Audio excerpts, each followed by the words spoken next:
Vanhan prätkän kun oot onnistunut hankkimaan, sä pirun kyytiin silloin joutunut oot tosiaan.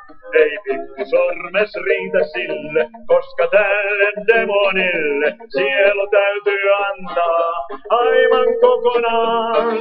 Naapurit ja kotiväki päätään vääntelee, kun yksi romppeitansa kiilu silmin kääntelee.